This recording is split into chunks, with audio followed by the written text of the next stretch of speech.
Okay, so we stopped in Stockbridge, Massachusetts, and met up with some friends of ours, the Fontenot's. Mark and Erica. And they recommended that we stop in, we weren't really sure what to do in Rhode Island, so they recommended we stop in Newport. There's I guess a lot of money in Newport, a lot of big mansions, and Old Vanderbilt Mansion and several others, like 8 or 10 of them, right along the coastline there. Yeah, and they have this cliff walk along the coastline, and several of the mansions are there. And then also there's the Breakers. Yeah, the Breakers Walk or whatever. Yeah. Like that's like the public thing where you can go. They've got the old mansions. I guess the community, crazy enough as it is, these people build all these giant mansions, put all this money into it, and then in the early 1900s, they started charging income tax. So people like the Vanderbilts and their friends said, ooh, or actually they passed that stuff on to their kids, and kids are like, well, we can't pay tax on all this kind of stuff. So they just abandoned these mansions. Yeah, so a lot of them were actually used as for university classes and stuff like that. There's a school that was bought in there. But then like the community, I guess, is bought.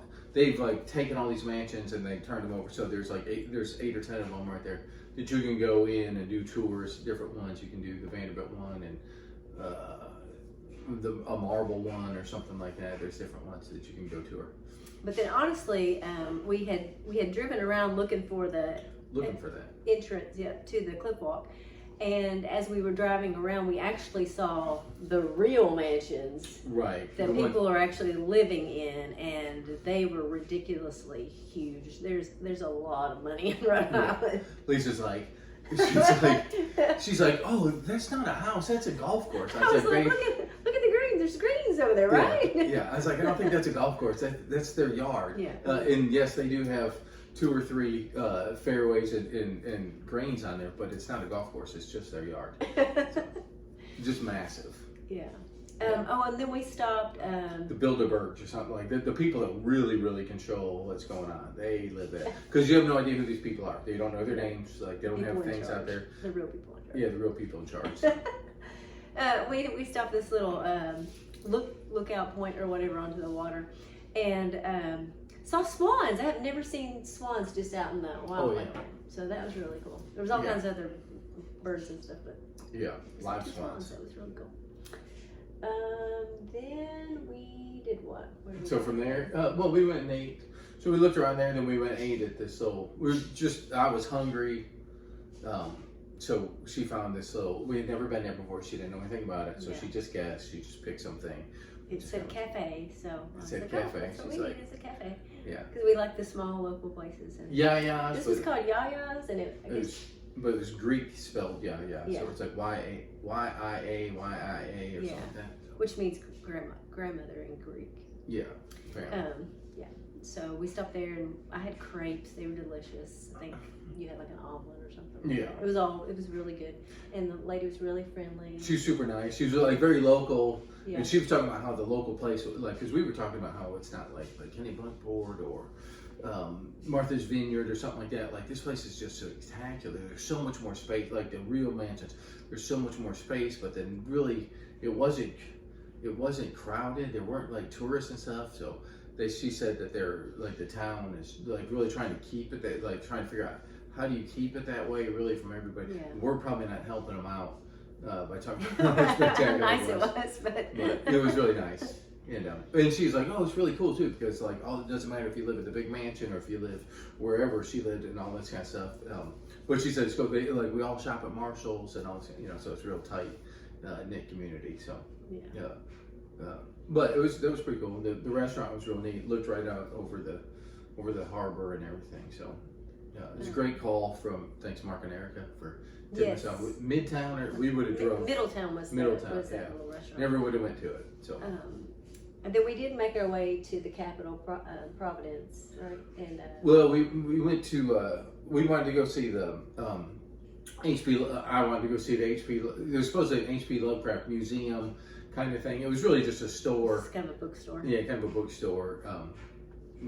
If you know anything about Lovecraft and all that kind of stuff. So it was a lot of witchcraft kind of things. There was a section on Lovecraft. I was looking. I wanted to see the Necronomicon, like, or a copy of it or something like that. Which even they didn't have one, and she talked about how difficult it is to get.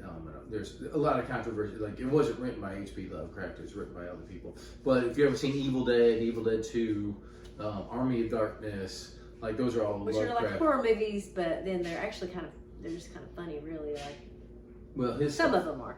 Yeah, this Sam Raimi, like that was one of his first movies coming out of Michigan State was Evil Dead, and but that's based on Lovecraft, and there's a bunch of them. Reanimator, all these through the '80s, there was a bunch of Lovecraft movies made and stuff like that, and so just kind of a little following and everything. Like, he's kind of, I wanted to see that his house was there. Supposedly there was a statue. We didn't find the statue. We went to the wrong town. It was right street, different town. Yeah. It was just kind of over the river or whatever. Yeah. It was a different town. But then from there, so we found a lot more in Rhode Island than we expected. It was really pretty neat. And then from there we went on to Conneticut. And yeah, so we were going to Conneticut.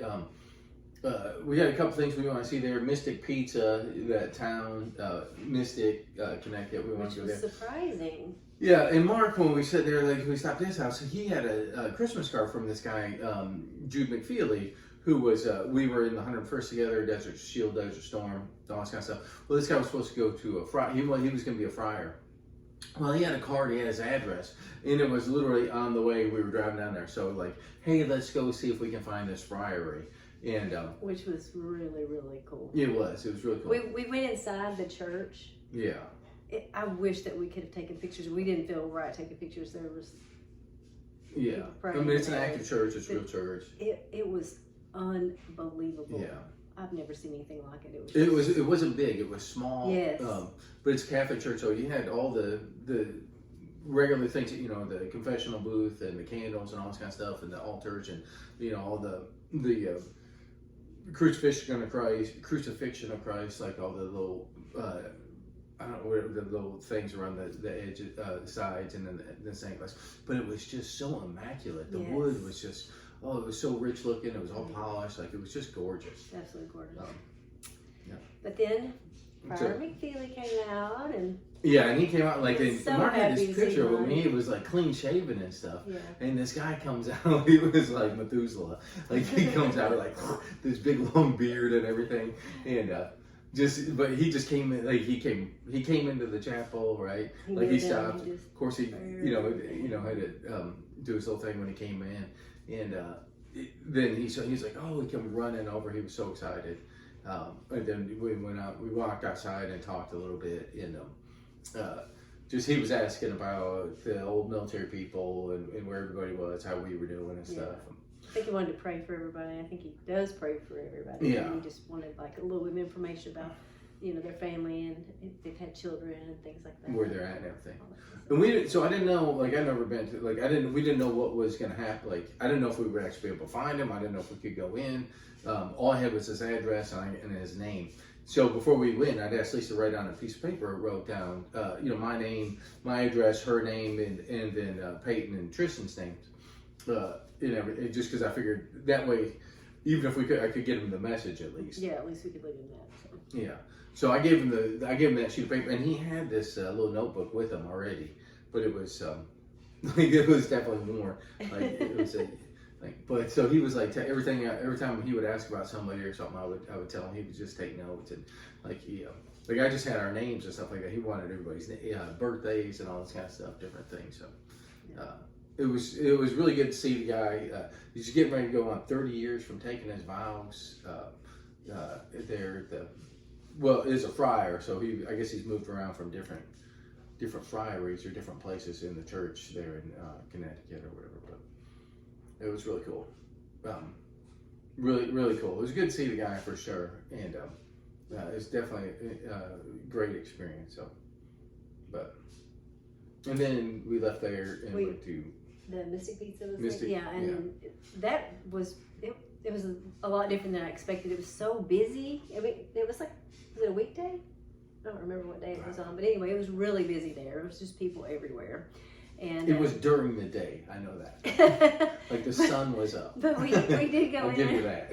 We did go in and have pizza, and the pizza was really good. And yeah, I thought it was just a pizza place out in the middle of nowhere. Yeah, well, we thought, yeah, it was like a little town. It was a really cute little town. It had a drawbridge. I was fascinated with the drawbridge. Yeah, it was the big counterweights. It had big concrete counterweights or whatever. So had big sailboats. She's like, these big concrete blocks. Like, why are they hanging there in the thing? So, but that's where people summer. I guess that was the thing. So the people summer in Mystic, Connecticut. So that's kind of a thing. Like, so a lot of people just packed. Like, we went in to eat pizza, and I was like, oh hey, like, you know, I was like looking at something. I was like, I walked out for a second. I was like, let me go see. I was looking for a store or something, and anyway, I walked out to walk downtown a little bit, and then all of a sudden I realized how busy and packed the place was, and I'm like, oh my gosh, like when we get done eating, you've got to walk downtown. She's like, why? I'm like, you just got to see it. Like, this is not what you were thinking. No, not at all. So, really cute, really quaint. Everything just, you know, nice little. That's where people summer in Connecticut, I guess. So, which is what I guess the movie was about. It's not really about the pizza place, but it just was featured in there. And what they said that the lady, whoever wrote the story, the movie, the screenplay or the book or whatever was eating there and thought like, hey, this would be a great story. Yeah, and then it said something on one of the menus or something like the town that made the movie. Yeah, yeah. But the town that made the movie famous. Right. So then we went to Hartford, which they had this carousel that I was super excited about. Yeah. It was a Stein and Goldstein carousel. It was like from early 1900s. Yeah, turn of century. And Russian immigrants that. But like hand carved and like the characters, the horses or whatever, very animated, big eyes and just, you know, kind of funny faces and bright colors, and the tails were like real horse hair. Right. It's like the only running Stein and Goldstein left in the United States. And apparently one of the few left that runs that still has all the wooden carved horses, because they break them down and sell them off. So and for a lot of money, like tens of thousands of dollars. Yeah. For just a horse. Just for a horse. So it's more profitable to sell the horses off individually. So some of them have like plastic horses or recreated horses or something like that. So. And then I think this one had actually been had been in Coney Island, in Canton, Ohio. Anyway, and they had moved. Coney Island there. I think they're different states, but. Oh, well, anyway. Oh, that's right, yeah. Well, no, it was Canton, Ohio, then. It wasn't Coney Island. Okay. Anyway, some of them, I guess, a lot of them had been in Coney Island. New Jersey. But anyway, it was moved in the 70s. Yeah. And it runs at like 15 miles an hour. Like, yeah. It's fast, like, and it's in this little, and it's, I don't know, it says it's the oldest, the Hartford, the city park is the oldest public park in the United States. Predates Central Park by a couple of years, I guess even. Yeah. It's not that big, but it's small. But they have this it's a nice little park, but it has this big round building in there with all glass and everything. It has this carousel. All stained glass windows around on the outside too. They brought this carousel in there. I was like, yeah, that's cool. We get in, the lady was selling tickets. It's like $2 to ride the thing or something like that. And, you know, so we got popcorn and cotton candy, because as soon as you walk in, you smell the popcorn. Yeah. And so we did, and I'm like, oh yeah. She's like, we'll get that after we ride. And then you jump on the thing, and the guy was like, he's like, yeah, like there's something's wrong with the motor, so he's like, you know, we're fixing it or something like that. It's like, so if the lights dim when we start it up, it's no big deal. And then literally it just starts moving. It's like all the lights go out, they come back on, but then the thing takes off and it's going fast. Like, you know, like you're riding the horse. It's like, holy crap! Like I've never been on a carousel. It was actually kind of fun to ride it. Yeah, and I think they said that's where the phrase like this. Grab the brass ring. Well, yeah, the brass ring. So they would have little brass, like that was a thing you could do. They would have the brass rings that would come. And it was kind of like a dare because it was so fast. And I guess that was pre roller coasters, and that was like people's ride. And then when roller coasters, I've seen ones that have the brass rings before, but they did not go that fast. Yeah, like that's the fastest I've ever. And the longest ride, and then it had that organ. Yeah, it had a Wurlitzer working organ, like a it was regular, the original Wurlitzer organ and Yeah. everything on it. So that was really cool. And then that motor wasn't even the fast motor. They said it's be a couple weeks before it gets up to top speed. So apparently the thing flies. So, but that was really cool. That was I was happy. It was funny because we were staying at this little park too, and these people were from Hartford, and they were staying at the little campsite, and they were like, "Oh, like we told them we're going up to the carousel," and they're like, "What carousel?" So I went back in and come back out, and I thought, and later they're like, "Oh, hey, we looked it up." Like, "Oh yeah," like they live there. They never seen it. They never went to it. It's like, oh yeah, well we traveled a long way to actually just go to that.